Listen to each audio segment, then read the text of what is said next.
नौजवानों को कहा था कि पहली कैबिनेट में 1 लाख नौकरियां निकालेंगे, नौजवान गले से पकड़ रहे हैं। किसान गोबर का हिसाब मांगता है, दूध का हिसाब मांगता है, उसके साथ 300 यूनिट बिजली फ्री मांगता है। हमारा तो विधानसभा क्षेत्र में जाना मुश्किल हो गया। ये बात उन 6 कांग्रेस के मित्रों ने कही, इसलिए हमको तो अब अपनी जान बचानी मुश्किल। यहां मुख्यमंत्री बात नहीं सुनते, सरकार में काम नहीं हो रहे, ऐसे व्यक्ति को आपने कहा जी आप हमारे पास आ जाओ, फिर सुनना शुरू कर देंगे। अपने भाजपा पार्टी की बहुत किरकिरी हुई इसमें, और अब सुखू अड़े रहे। आप कहते थे कल सरकार बनेगी, परसों सरकार बनेगी, कुछ घंटे की सरकार है, आते रहे ना जयराम ठाकुर के बयान, आज बनेगी, कल बनेगी, परसों बनेगी। उसे हुआ कि अल्टीमेटली भाजपा इन्हीं चीजों की वजह से बैकफुट पर आई और अपनी सरकार वहां बना लेते हैं। जोड़ तोड़ साम दाम दंड भेद। कांग्रेस पार्टी से अपना कुनबाना संभले तो दोष हमारे ऊपर दे।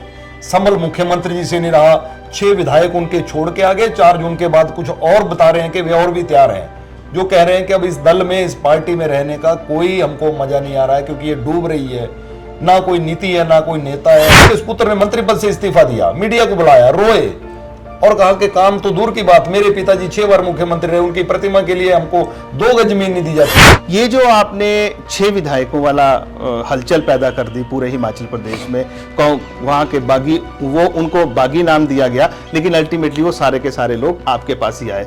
ये प्रकरण जो भाजपा ने किया, ये क्या आपका चरण ऐसा था भाजपा का, ये जो सब कुछ हुआ और जो हो रहा है? रोकना चाहूंगा, यह चरण, ये काम भाजपा ने नहीं किया, ये कांग्रेस के सरकार ने, कांग्रेस के मुख्यमंत्री ने।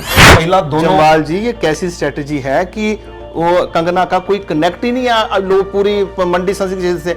आज क्या हो रहा है, आपके लोग जयराम ठाकुर जो हैं, अकेले जयराम ठाकुर जो हैं वो कंगना के साथ एक कोने से दूसरे कोने तक दौड़ रहे हैं, और उनके जयराम के चेहरे पर भी वो नेगेटिविटी साफ नजर आती है कि वो भी चिंतित है। मुझे लगता है कि आज विपक्ष के पास कोई मुद्दा नहीं है जो ऐसी बातों का जिक्र वो कर रहे हैं। विक्रमादित्य जी कह रहे हैं क्या इन लोगों को नहीं दिया टिकट, पिछली बार ब्रिगेडियर साहब लड़े, उनको क्यों नहीं दिया?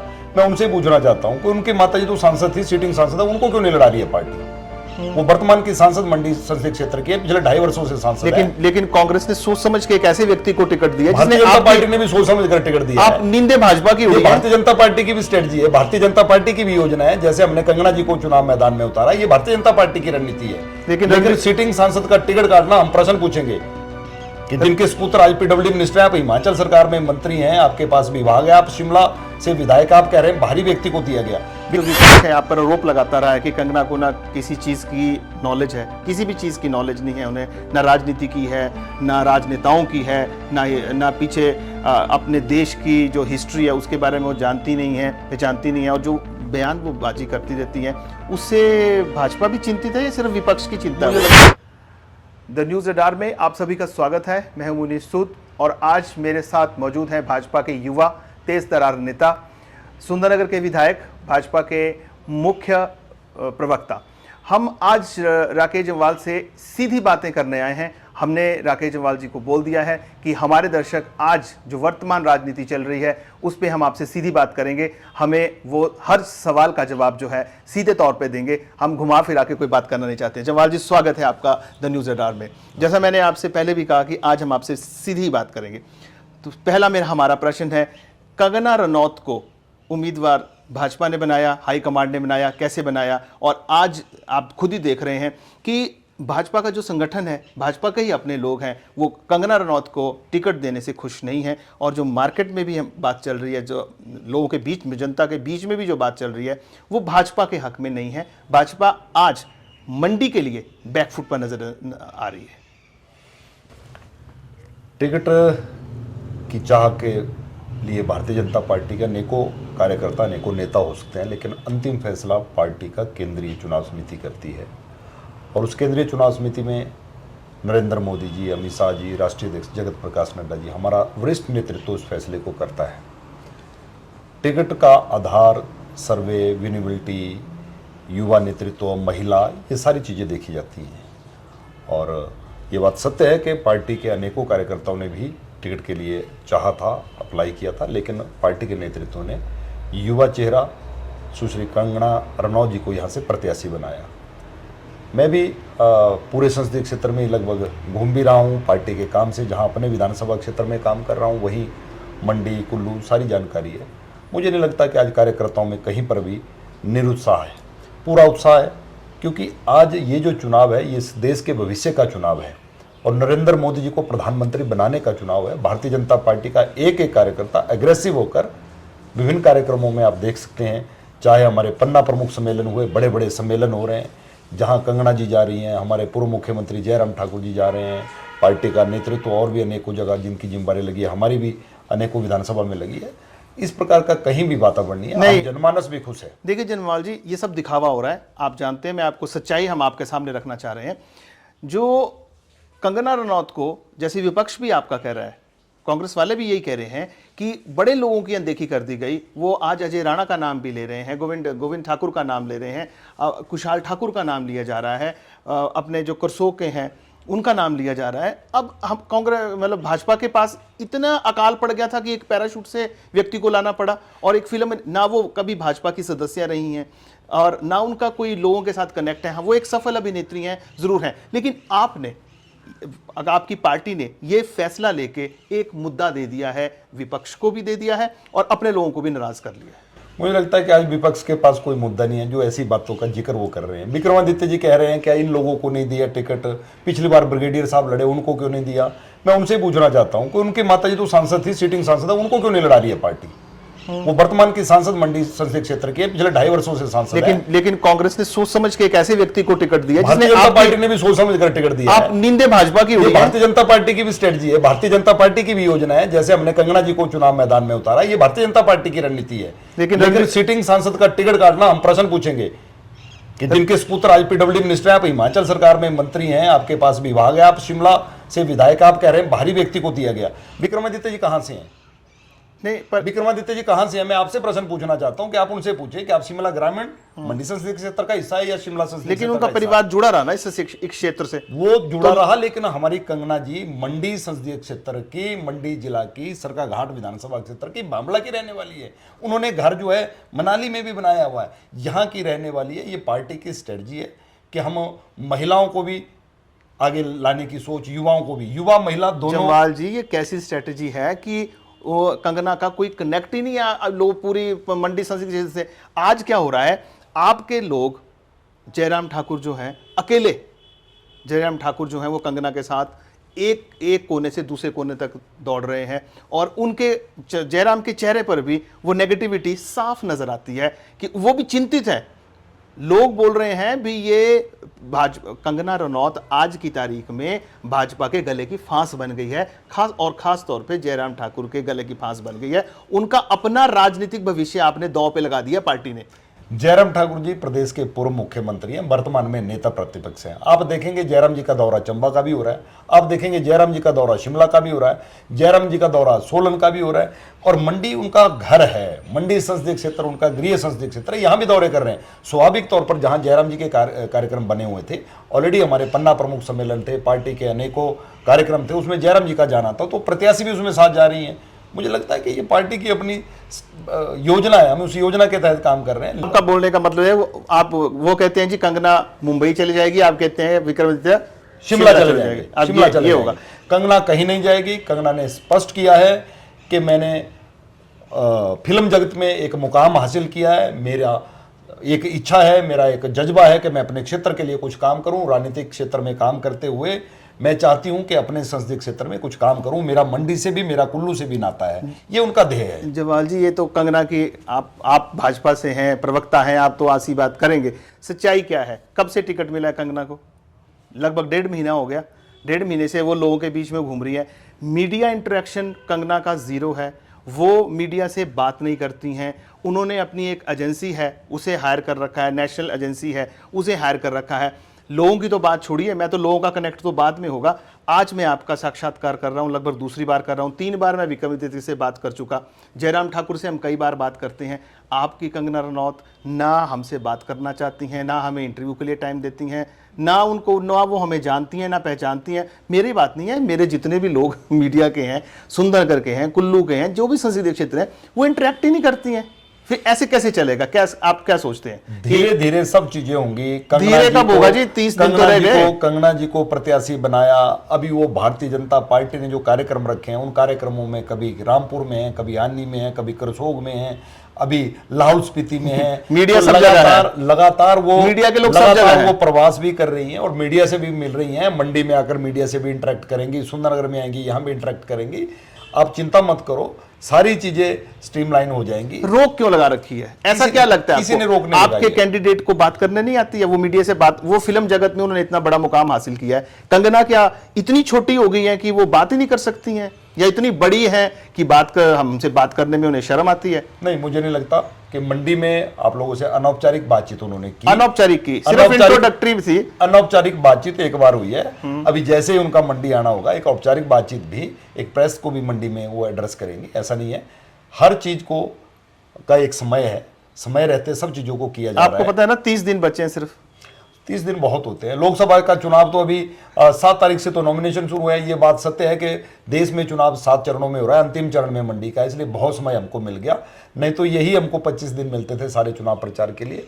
अब लगता है कि भाई जैसे ही उनका मंडी का अब सारा ट्राइबल क्षेत्र करके वो आएंगी, मंडी पहुंचेंगी, बहुत जल्दी मंडी मीडिया से भी इंटरेक्शन करेंगी। नहीं, जिस विपक्ष है आप पर आरोप लगाता रहा है कि कंगना को ना किसी चीज़ की नॉलेज है, किसी भी चीज़ की नॉलेज नहीं है उन्हें, ना राजनीति की है, ना राजनेताओं की है, ना पीछे अपने देश की जो हिस्ट्री है उसके बारे में वो जानती नहीं है, पहचानती नहीं है, और जो बयान वो बाजी करती रहती है, उससे भाजपा भी चिंतित है या सिर्फ विपक्ष की चिंता है? मुझे लगता है कि विपक्ष की चिंता है। विपक्ष को लगता है कि सारा ज्ञान हमको ही है। आपने विपक्ष हमारे यहाँ से कांग्रेस के प्रत्याशी को भी सुना होगा, उन्होंने कहा सियापति हनुमान चंद्र जी जो कह रहे हैं कि मंडी को मैं स्मार्ट सिटी बनाऊंगा, विभाग उनके पास है प्रदेश में, उन्होंने मीडिया में कहा है कि मैं मंडी को स्मार्ट सिटी बनाऊंगा। क्या उनको ध्यान में है कि स्मार्ट सिटी का ये जो प्रोजेक्ट है, ये मिशन है, जून 24 को खत्म हो रहा है, वो कहाँ से स्मार्ट सिटी बनाएंगे? और ये सेंटर लेकिन सेंटर का प्रोजेक्ट है और सारे सर्वे आप लोग भी मान रहे हैं, सारे चैनल मान रहे हैं, सारे सर्वे आ रहे हैं कि केंद्र में मोदी जी की सरकार बन रही है देश की जनता के आशीर्वाद से। दिल्ली में सरकार भाजपा की होगी, विक्रमादित्य जी क्या करेंगे दिल्ली में जाकर? हिमाचल में सरकार उनकी पार्टी की सरकार, उनके मुख्यमंत्री, उनकी माताजी अध्यक्षा, उनके सुपुत्र ने मंत्री पद से इस्तीफा दिया, मीडिया को बुलाया, रोए और कहा कि काम तो दूर की बात, मेरे पिताजी 6 बार मुख्यमंत्री रहे, उनकी प्रतिमा के लिए हमको 2 गज जमीन नहीं दी जाती। आप 2 गज जमीन नहीं ले सकते, आप कार्यकर्ताओं के काम नहीं करवा सकते, तो मंडी संसदीय क्षेत्र का विकास आप कैसे करवाएंगे? जमवाल जी, आप कहते हैं भाजपा बड़े आचरण वाली पार्टी, आप क्या कहते हैं? आपके ऊपर जितने भी इस भाजपा की एक इमेज है कि ये एक आचरण वाली पार्टी है, एक इनका एक अपने आदर्श है जिससे बाहर नहीं होती। ये जो आपने 6 विधायकों वाला हलचल पैदा कर दी पूरे हिमाचल प्रदेश में, वहां के बागी, वो उनको बागी नाम दिया गया, लेकिन अल्टीमेटली वो सारे के सारे लोग आपके पास ही आए। ये प्रकरण जो भाजपा ने किया, ये क्या ये आपका चरण ऐसा था भाजपा का, ये जो सब कुछ हुआ और जो हो रहा है? रोकना चाहूंगा, यह चरण, ये काम भाजपा ने नहीं किया, ये कांग्रेस के सरकार ने, कांग्रेस के मुख्यमंत्री ने किया। 14 महीने से विधायक रोते रहे, उनके विधानसभा क्षेत्र के जैसे पूरे प्रदेश के 1000 से ज्यादा संस्थान डिनोटिफाई कर दिए, उनके क्षेत्र के भी थे। वो कहते थे कि हम चुने हुए प्रतिनिधि मुख्यमंत्री के पास जाते थे, सरकारें आती जाती हैं, इनको आप फिर से नोटिफाई कर दो। कहते वो कर नहीं रहे थे, हमको समय नहीं मिलता था, हम 4-4 महीने से मिलने का समय मांगते थे, वो हमको नहीं मिलता था। इस प्रकार से जो प्रताड़ना थी, और सबसे बड़ा जो प्रकरण हुआ वो राज्यसभा का चुनाव। आप जानते हैं कि राज्यसभा में कांग्रेस पार्टी ने दिल्ली से मनु सिंह जी को लेकर आए, उनको प्रत्याशी बनाया, जिनका इन 9 लोगों ने विरोध किया, 3 निर्दलीय, 6 कांग्रेस के, क्योंकि 3 निर्दलीय भी सरकार को समर्थन दे रहे थे। उन्होंने कहा कि ये अयोध्या में राम मंदिर का जो मामला सुप्रीम कोर्ट में था, उस मामले को मनु सिंह जी वहां पर लड़ रहे थे, जो कोर्ट के अंदर दलील देते थे कि भगवान श्री राम काल्पनिक हैं, अयोध्या किसने कहा राम जी की जन्मभूमि है, ये सारी बातों को लेकर उन्होंने विरोध किया। लेकिन कांग्रेस पार्टी ने उनकी बात को नहीं माना। उन्होंने कहा कि जो भगवान श्री राम का नहीं है वो किसी का नहीं है। नहीं, तो यही बात है जो मैं आपको बीच में रोक रहा हूं। उनमें जो भाजपा प्रेम जागा ना 6 लोगों में, वो आपने फ्यूज किया था। कांग्रेस के लोगों में भाजपा प्रेम जागा कि राम की बात अगर कांग्रेस के लोगों में आ रही है, इसका मतलब कहीं ना कहीं वो आप लोगों से मिल रहे थे, उसमें आप लोगों ने साजिश की। कहते हैं, विपक्ष भी कहता रहा है और ये जनता भी कहती रही है, ये सारा के सारा जो खेल रचा गया, ये दोबारा से जयराम ठाकुर को मुख्यमंत्री बनाने का खेल रचा गया, जिसमें आप बिल्कुल आपने किरकिरी कर दी, अपने भाजपा पार्टी की बहुत किरकिरी हुई उसमें, और अब सुखू अड़े रहे। आप कहते थे कल सरकार बनेगी, परसों सरकार बनेगी, कुछ घंटे की सरकार है, आते रहे ना जयराम ठाकुर के बयान, आज बनेगी, कल बनेगी, परसों बनेगी। उसे हुआ क्या? अल्टीमेटली भाजपा इन्हीं चीजों की वजह से बैकफुट पर आई, सरकार आपकी फिर भी नहीं बनी, फिर आप सुप्रीम कोर्ट चले गए। उसके बाद जब जयराम से बात नहीं बनी तो बीच में नड्डा जी आ गए, नड्डा जी से भी बात नहीं बनी, फिर अमित शाह जी के घर में रात को मीटिंग होती है, फिर इनको बोला जाता है जी आपको मंत्री बना देंगे, 9 के 9 लोगों को मंत्री नहीं बना देंगे, मेरा मतलब है आपको भाजपा का टिकट पे हम चुनाव लड़ा देंगे। इस तरह से बात सेटल हुई। आपको नहीं लगता कि पार्टी की इससे बड़ी फजीयत हुई है? भारतीय जनता पार्टी आज देश की नहीं विश्व की सबसे बड़ी पार्टी है। छोटी मोटी ऐसी घटनाएं, छोटी मोटी है, बहुत बड़ा परिवार है। कांग्रेस पार्टी से, कांग्रेस की सरकार से उनके विधायक तंग होकर राम मंदिर के मुद्दे को लेकर वो राज्यसभा में वोट जो है भाजपा के प्रत्याशी को देते हैं और कांग्रेस पार्टी उनके खिलाफ एक्शन करती है और वो कहते हैं कि हम, मैंने जो कहा कि उनके काम, उसके साथ जो दूसरी बड़ी बात कांग्रेस के ये विधायक कह रहे हैं कि चुनाव जब विधानसभा के हुए, हमारे पार्टी ने प्रदेश स्तर तक, राष्ट्रीय स्तर पर प्रियंका गांधी से लेकर सुखविंदर सुक्खू से लेकर उप मुख्यमंत्री ने 10 गारंटियां देकर जनता को ऐसे वायदे कर दिए जो पूरे नहीं हो सकते। हम गांव में जा रहे हैं तो महिलाएं पकड़ रही हैं, 1500 मांगती हैं। नौजवानों को कहा था कि पहली कैबिनेट में 1 लाख नौकरियां निकालेंगे, नौजवान गले से पकड़ रहे हैं।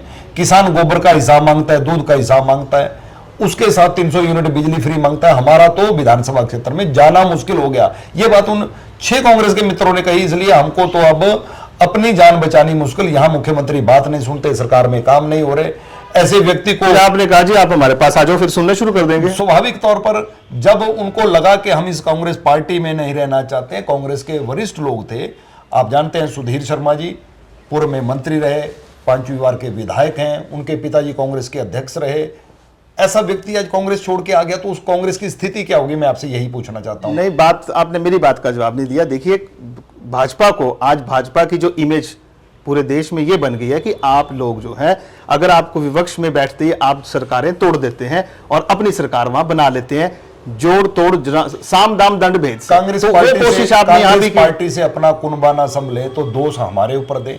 संभल मुख्यमंत्री जी से नहीं रहा, 6 विधायक उनके छोड़ के आ गए। 4 जून के बाद कुछ और बता रहे हैं कि वे और भी तैयार हैं, जो कह रहे हैं कि अब इस दल में, इस पार्टी में रहने का कोई हमको मजा नहीं आ रहा है क्योंकि ये डूब रही है, ना कोई नीति है, ना कोई नेता है। सुक्खू कहते हैं ये आपके ख्याली पुलाव है, ये भाजपा ख्याली पुलाव ले रही है, दिन में सपने देख रहे हैं। आप क्या गणित लगा रहे हैं, आप मेरे को बताओ। अब जो जनता के बीच में अगर आप जाएं तो आपके जो 6 निर्दलीय लोग हैं जिनको आपने अपना टिकट देकर रखा है, आपने वहां सारे लोग अपने नाराज कर रखे हैं कि नहीं रखे हैं? जो भाजपा के पुराने लोग थे जो वहां के टिकट पे लड़ते थे आपके, उसमें 2 मतलब कैबिनेट रैंक के मिनिस्टर्स भी थे। तो आपको नहीं लगता कि उनका पॉलिटिकल करियर आपने खराब कर दिया और नए लोग आपने ला दिए और 6 वो भी आपके अगेंस्ट काम करेंगे? और आज जिनको आपने लोगों को 6 सीटों पे जहाँ बाई इलेक्शन हो रहा है, वहां भी आपका जो जीत का जो लग रहा है मुझे, 6 से आपको कितनी सीटें जीतने की उम्मीद कर रहे हैं आप इन परिस्थितियों में? मुनीष जी, यहाँ कोई व्यक्ति स्थायी नहीं है। आज मैं विधायक हूँ, जरूरी नहीं कल को होऊंगा। पार्टी दायित्व बदलती रहती है। आपने कहा कि उनका क्या होगा जिनको टिकट दिए थे, और भी ऐसे कार्यकर्ता हैं, मेरे क्षेत्र में भी ऐसे कार्यकर्ता हो सकते हैं, 5 लोग 10 लोग जो विधायक बन सकते हैं। विधायक तो मेरे को पार्टी ने बनाया, लेकिन वो भी तो काम कर रहे हैं पार्टी के लिए। ये इसी प्रकार से संगठन में, पार्टी में हर व्यक्ति विधायक, हर व्यक्ति मुख्यमंत्री, हर व्यक्ति मंत्री नहीं बन सकता। लेकिन कांग्रेस ने आरोप लगाया कि भाजपा ने इन लोगों को खरीदा। आज हम कांग्रेस से ही पूछ रहे हैं, कांग्रेस के नेताओं से, मुख्यमंत्री से पूछ रहे हैं, आप कैप्टन रणजीत जी कांग्रेस में चले गए, कितने में सौदा हुआ, कितने में खरीदा आपने? आप धर्मशाला से राकेश चौधरी को ले गए, कितने में सौदा हुआ? आज राकेश कालिया को आप गगरेट से ले गए, कितने में बोली लगाई गई? बातें कहने में और उसको साबित करने में हमारे जो 6 हमारे जो प्रत्याशी हैं वर्तमान में, पूर्व में विधायक मंत्री रहे, उन्होंने हाई कोर्ट में केस किया हुआ कि मुख्यमंत्री जी को वहाँ पर जवाब देना पड़ेगा कि आपने जो आरोप लगाए उसको साबित करें कि 15 करोड़ में, 10 करोड़ में टैची ले गए। ये बातें जनता में बोलना दूसरी बात है, लेकिन साबित भी करना पड़ता है। और मैं इसीलिए कह रहा हूं कि वो भाजपा के ऊपर आरोप लगा रहे थे, अब हम उनसे पूछ रहे हैं कि जो भाजपा के लोगों को आप ले गए तो कितने में सौदा हुआ? ये भी आज प्रश्न है। उन्होंने कहा कि भाजपा के, कांग्रेस के 6 जो बागी थे जिनको निष्कासित किया उनको भाजपा ने प्रत्याशी बना दिया, जो भारतीय जनता पार्टी के प्रत्याशी थे उनको आपने बना दिया। इसका जवाब भी जनता मांगेगी उनसे। जवाहर जी, चलिए ये बातें थोड़ा सा हम दूसरी तरफ आते हैं। जयराम ठाकुर की बात मैं आपसे करना चाहूँगा, जो आज चर्चा पूरे प्रदेश में चल रही है और भाजपा में ज़्यादा चल रही है। क्या पार्टी को लगता है कि जयराम अब उस काबिल नहीं रहे हैं कि ये देश की जो भाजपा की जो बागडोर है उसको संभालें?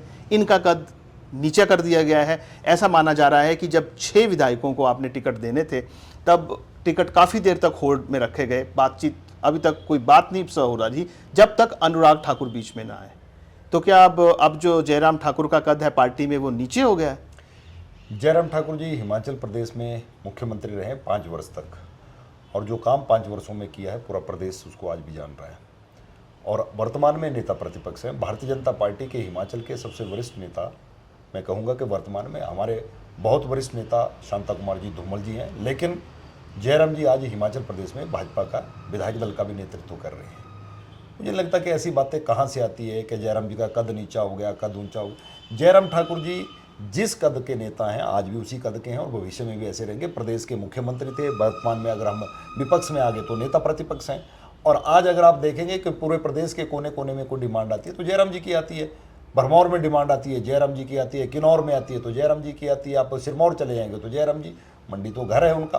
पूरे प्रदेश में जयराम जी के बड़े विस्तृत दौरे भी हो रहे हैं और पब्लिक की डिमांड भी है, और हर नेता चाह रहा है कि जयराम जी का प्रोग्राम जो है उनका हर क्षेत्रों में बने। मुझे लगता है कि ये इस प्रकार का प्रचार, ये विपक्ष जो है जयराम जी की लोकप्रियता से घबराता है, जिस कारण से वो इस प्रकार का प्रचार करते हैं। अब आज आप देख रहे हैं कि मंडी का कांग्रेस का प्रत्याशी, कोई और बात नहीं, जयराम जी के ऊपर कह रहे हैं कि जयराम जी रक्षक नहीं भक्षक हैं। क्या मंडी की जनता इस बात को सहन करेगी? पिछले विधानसभा चुनावों में मंडी की 10 में से 9 सीटें भारतीय जनता पार्टी ने जीती है। जयराम जी के नेतृत्व के ऊपर मंडी की जनता ने जो है वो मोहर लगाई है। धर्मशाला जब जयराम ठाकुर गए और कंगना नौत भी साथ थी तो कोई लीडर नहीं था कांगड़ा का उनके साथ, और वो अकेले ही दलाई लामा के पास पहुंच गए। उससे भी चर्चाएं उठी। मुझे ऐसा लगता है मनीष जी के चुनाव के वक्त में हर कार्यकर्ता की भूमिका, जयराम जी मंडी में आज मेरे पड़ोस में बल में थे, आज जयराम जी उसके बाद जो है द्रंग में थे, लेकिन मैंने उसका मतलब क्या हो गया, मैं अलग से पार्टी के कार्यक्रमों को कर रहा हूं, जयराम जी अलग से कर रहे हैं, दूसरे विधायक अलग से कर रहे हैं, नेता अलग। हमारे पार्टी के प्रदेश अध्यक्ष अगर शिमला में होंगे तो जयराम जी आज मंडी में होंगे, अनुराग ठाकुर जी आप हमीरपुर में, ऊना में होंगे। ऐसे अलग अलग दौरे जो हैं वो नेताओं के हैं। ये चुनाव की रणनीति रहती है। एक ही जगह ये कांग्रेस पार्टी नहीं है कि भी जहां पर लग रहा है कि भीड़ नहीं होगी तो साथ ही 50 गाड़ियों का काफिला हमारे मंडी के प्रत्याशी ने चलाया है। एक तरफ पूर्व में हारे नकारे सारी फौज वो साथ लेकर घूम रहे हैं। आज हमारे प्रत्याशी पूरे संसदीय क्षेत्र में घूम रहा है, जयराम जी पूरे प्रदेश में घूम रहे हैं, पार्टी के प्रदेश अध्यक्ष बिंदल जी पूरे प्रदेश में घूम रहे हैं, अनुराग ठाकुर जी प्रत्याशी हैं, उसके बावजूद भी उनके भी डिमांड क्षेत्र से पूरे प्रदेश से आती है। लेकिन उनको देश के अन्य भागों में भी पार्टी उनको अनेकों कार्यक्रमों में भेज रही है, लेकिन हिमाचल में भी डिमांड आती है। लेकिन ये तो पार्टी को तय करना है कि कौन नेता कहाँ जाएगा। हम आपकी रैलीज देख रहे हैं जम्वाल जी, काफ़ी दिनों से आपके जो आप रैलीज कर रहे हैं, जितने भी लोगों से मिल रहे हैं उसमें देख रहे हैं, ऐसा देखा जाता है और बात आज चर्चा का विषय है, पूरे प्रदेश में चर्चा का विषय है कि जिस तरह से आप बातचीत करते हैं, आपका जो इन्फ्लुएंस है, आपको अब प्रदेश की राजनीति में ऊपर आना चाहिए। आप एक बड़े नेता के रूप में उभर रहे हैं। आपको नहीं लगता कि अब आपको और बड़ी जिम्मेवारियां देनी चाहिए? मुझे मुझे पार्टी ने जब जब जो जिम्मेवारी दी, मैं प्रदेश के युवाओं का युवा मोर्चा का अध्यक्ष रहा, पार्टी का प्रदेश का महामंत्री, प्रदेश का सचिव रहा, और वर्तमान में दुनिया की सबसे बड़ी पार्टी का हिमाचल प्रदेश का मुख्य प्रवक्ता हूं। और पार्टी ने मुझे लगातार सुंदरनगर से पार्टी ने विधानसभा चुनाव भी लड़ाया, आज मैं दूसरी बार विधायक हूं। मुझे लगता है कि मैं अपनी जिम्मेवारी से संतुष्ट हूं। जब जब पार्टी ने मुझे जो जिम्मेवारी, जो दायित्व नहीं, मेरा बोलने का मतलब ये था कि जो अग्रेशन आप दिखाते हैं as a leader, as a Bhajpa के नेता में जो अग्रेशन आप दिखाते हैं वो लोगों को नजर नहीं आता है। इसलिए लोग आज ये कहने पे मजबूर हो गए हैं कि भाजपा में राकेश जम्वाल जैसे नेता बहुत कम है, हमें तो दिखते भी नहीं है वैसे। तो आपको क्या लगता है कि अब आपको नहीं लगता कि आपको कोई एक बड़ी जिम्मेवारी संभालनी चाहिए ताकि पार्टी को संभाला जाए? और इस अनुराग ठाकुर दिल्ली चले गए, जब जयराम ठाकुर जो से ज्यादा व्यस्त रहते हैं, पार्टी के पास आप जैसे नेताओं का टोटा है और आप जो है सुंदरनगर में फंसे रहते हैं, आपको एक बड़ी जिम्मेवारी पार्टी में संभालनी चाहिए, आपको नहीं लगता? सुंदरनगर विधानसभा क्षेत्र की जनता ने मेरे ऊपर विश्वास किया है, पार्टी पे विश्वास किया है। मैं सुंदरनगर विधानसभा क्षेत्र की जनता के प्रति मेरी जवाबदेही है। अब आप चलते चलते अब आपसे एक प्रश्न जानना चाहेंगे। अब आपको क्या लगता है कि मंडी में जो मंडी संसदीय क्षेत्र आपका भी इसी में, सुंदरनगर भी मंडी संसदीय क्षेत्र में आता है, जब केंद्र से कोई मदद आपने नहीं दी, आपकी जो पार्टी थी केंद्र में, आप ही की सरकार थी, चीखते रहे कांग्रेस के लोग कि कोई मदद कीजिए, मदद कीजिए, मदद कीजिए, किसी प्रकार का कोई पैकेज नहीं आया। जिस पैसे की आप बात करते रहे हैं वो पैसा तो हिमाचल के हिस्से का ही पैसा था, कुछ बाद में आना था, कुछ टाइम से आना था, तो जो बाद वाला था वो भी सारा इकट्ठा दे दिया गया, लेकिन कोई अलग से पैकेज नहीं दिया गया। ये एक मुद्दा है जिस मुद्दे को लेकर विपक्ष जो है वो सब जगह जाता है और बात करता है। ये आपको नहीं लगता कि आपके लिए कोई परेशानी पैदा होगी और आपका जीत के सपने भाजपा देख रही है वो भी खराब होंगे? मोदी जी का नारा है सबका साथ, सबका विकास, सबका विश्वास। पूरे देश में जिस प्रांत में भारतीय जनता पार्टी की सरकार है वहाँ भी मदद करते हैं, जहाँ भारतीय जनता पार्टी की सरकार नहीं है वहाँ भी मोदी जी मदद करते हैं। आज अगर पश्चिम बंगाल की मैं बात करूं तो पश्चिम बंगाल की चिंता भी मोदी जी करते हैं। आज अगर हम केरला की बात करें, केरला की भी चिंता मोदी जी करते हैं। आज जम्मू कश्मीर की चिंता मोदी जी करते हैं, वहीं हिमाचल की भी कर रहे हैं। हमारे मंडी के प्रत्याशी ने कहा कि मैं 3500 करोड़ रुपया विभिन्न मेरी सड़कों के जाल के लिए मैं काम कर रहा हूँ, नवीनीकरण हो रहा है। तो उनसे ही आपने स्पष्ट पूछ लेना था कि कौन कौन किस किस हेड में कितना पैसा है, स्टेट का उसमें कितना शेयर है। 2700 करोड़ रुपया तो भारत सरकार ने जो है किस में दिया है, प्रधानमंत्री ग्राम सड़क योजना में दे दिया। नाबार्ड का पैसा, सीआरएफ का पैसा, उसी को मिलाकर वो बता रहे हैं। प्रदेश सरकार का कोई प्रोजेक्ट नहीं चला हुआ है। मंडी जिला में भी आप देख रहे हैं, आप मंडी जिला से संबंध रखते हैं, आपने देखा कि मंडी की यूनिवर्सिटी जिसमें 127 कॉलेज थे, आज 46 कॉलेज हैं। कारण नीयत उसको बंद करने की। मंडी का शिव धाम, उसकी बात नहीं की कि उसका काम बंद क्यों किया गया। ये सारे प्रश्न मंडी के लोग पूछेंगे। शिव धाम की स्थापना हो रही थी, पर्यटक आएगा, वहाँ रुकेगा, मंडी को छोटी काशी कहा जाता है। ये कल्पना पुरानी भारतीय जनता पार्टी की सरकार ने की थी। और आपको एक बात और जरूर बताना चाहूँगा कि 2017 में सरकार बनी, 18 में हर सर्वदलीय एक दल, हमारा जो एक प्रतिनिधिमंडल जो है टूरिज्म को स्टडी करने के लिए हम सिक्किम में गए थे। राकेश पठानिया जी हमारे वरिष्ठ विधायक उसमें थे, कांग्रेस के वर्तमान के यहाँ से प्रत्याशी जो हैं वो भी साथ थे, मैं भी था। हम सब लोग गए और हमने वहाँ सिक्किम में जाकर जो टूरिज्म को थोड़ा स्टडी किया। वहाँ पर 4 धाम की स्थापना वहाँ के मुख्यमंत्री ने अपने क्षेत्र में वहाँ की थी। वो सारी रिपोर्ट जब गवर्नमेंट को दी गई, उसी तर्ज पर हमारे मुख्यमंत्री ने निर्णय लिया कि मंडी को छोटी काशी कहा जाता है, यहाँ पर हम शिव धाम की स्थापना करेंगे। शिव धाम के लिए कितनी लड़ाई कांग्रेस के हमारे वर्तमान के प्रत्याशी ने। पर आप उनको ये विपक्ष बोलता है कि आपने ठीक है, आपने शुरुआत की, आप अधूरे छोड़ गए, बिना बजट के छोड़ गए, हम क्या करें। आपने अगर शुरुआत की थी तो बजट का प्रावधान भी करके जाते, चाहे एयरपोर्ट था, चाहे शिव धाम था या और प्रोजेक्ट थे। आपने सिर्फ इलेक्शन जीतने के मंशा से इन कामों को शुरू किया और छोड़ दिया, और अब आप ठीकरा जो है विपक्ष के सिर पर मुझे लगता है मनीष जी के कांग्रेस को हमेशा नगद की आदत है। वो दिल्ली से भी ढूंढते हैं कि कुछ नगद में आ जाए, कुछ बैग में आ जाए। मोदी के राज में वो सारी चीज़ें बंद हैं। जहां जरूरत है वहां मोदी जी हर जगह मदद कर रहे हैं। तो ये हाल वर्तमान की सरकार का है। मुझे लगता है कि लोकसभा चुनावों में ये चुनाव गली मोहल्ले का चुनाव नहीं है, देश का चुनाव है। और देश की सुरक्षा, देश को आगे ले जाने के लिए, जैसा मैंने कहा कि मोदी जी ने 5वें नंबर की अर्थव्यवस्था आज भारत हो गया, 2027 में 3रे नंबर की हो जाएगा। विकसित भारत का संकल्प मोदी जी ने लिया हुआ है। इन सारी बातों की ओर और देश हमारा आगे बढ़ा है, देश दुनिया की बड़ी ताकत बनी है। ये सारे मुद्दे आज देश की जनता के सामने, ये छोटे मुद्दे गौण हैं। आज बड़ा लक्ष्य है कि देश को आगे ले जाना। तो वही कंगना जी वही कर रही हैं। वोट मोदी को मिलेंगे कि कंगना को? भारतीय जनता पार्टी को मिलेंगे, कंगना जी को मिलेंगे, मोदी जी को मिलेंगे। कितनी सीटें दे रहे हैं आप हिमाचल में? हिमाचल की चारों सीटें भारतीय जनता पार्टी अच्छे मतों से जीतेगी। मैं ये नहीं कहता कि बिल्कुल क्लोज कंटेस्ट है। भारतीय जनता पार्टी 4 सीटों को अच्छे मतों के साथ जो है जीतकर मोदी जी की झोली में डालेगी। जमाल जी, आपने हमें समय दिया, आपका बहुत बहुत धन्यवाद। धन्यवाद, नमस्कार। Make sure to press like and drop a comment. Please don't forget to subscribe to the News Radar.